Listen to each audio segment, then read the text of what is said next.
I have been described in a plethora of different ways in my life. Midget. Makes sense.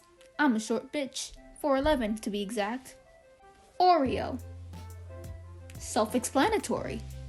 But one thing I could never truly comprehend was intimidating. I mean, look at this girl. She could not even hurt a fly. Beautiful as fuck.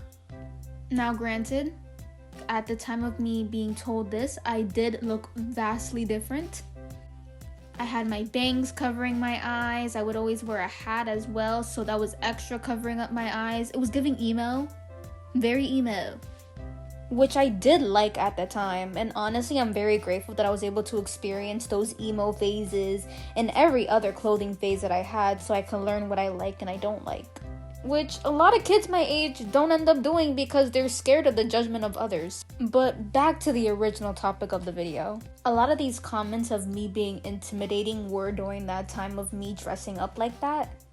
One specific incident was when I worked at a specific job that I will not mention. And for the longest time, nobody approached me, nobody talked to me, and I was alone. But then as time moves on, I meet people, I talk to people, and we get to know each other, blah, blah, blah. And I don't remember how we came to this conversation, but they ended up telling me how in the beginning of them seeing me, they were very afraid to approach me because they thought I just didn't want to be spoken to. But in reality, I was there in my corner just hoping and praying somebody would talk to me because I had too much social anxiety at the time to approach anybody. And then as I sit here now and I start thinking about past experiences, I kind of realized, I guess I've been this way for a while, And then I realized who the culprit of my face was. It was my environment.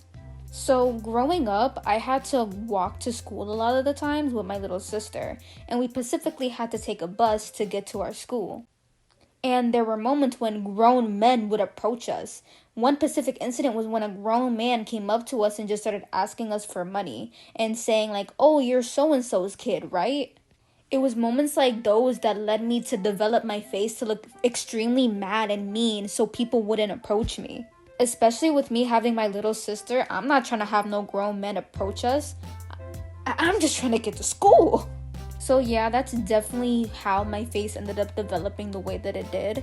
I wouldn't say I grew up in a specifically bad neighborhood. At least I felt like it wasn't bad. Granted, I never went outside. My mom never allowed me to go outside.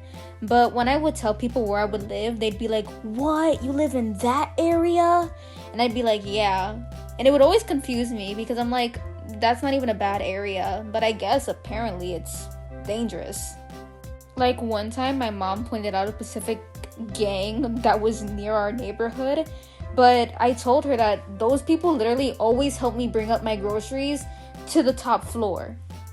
Which honestly was very interesting to me as a kid because it made me slowly understand that depending on your environment and the people that you associate with and your hobbies and things like that, one area can seem like the most ghetto place in the world to you, but to somebody else that's living in the same exact area, it can just seem as a normal neighborhood simply because of those factors.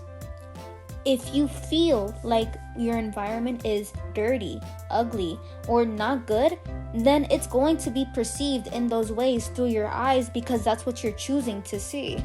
Now, if you choose to see the beauty of your environment, then you will see the beauty in your environment because that's the vibration that you're choosing to see it on.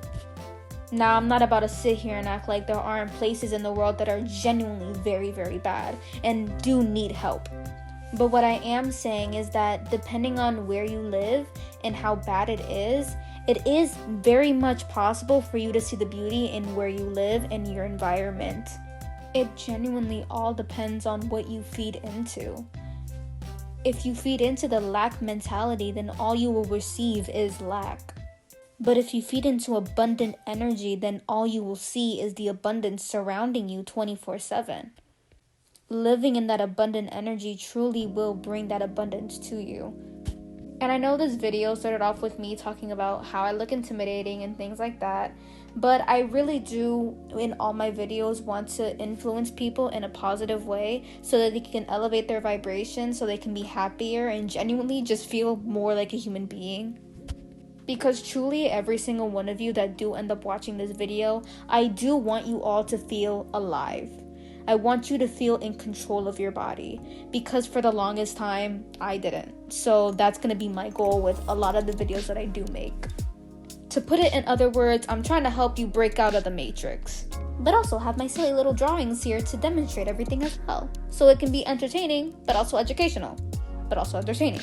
I honestly have a lot of experiences with certain people and energies that I do want to talk about and shed a light on it, because shoot, if I can help somebody learn how to deal with a narcissist, I want to deal with that. If I can help somebody deal with the depression of being alone, I want to deal with that. If I can help somebody deal with the feeling of not feeling worthy enough to even be alive, I want to help with that in any way I can. In an entertaining way though.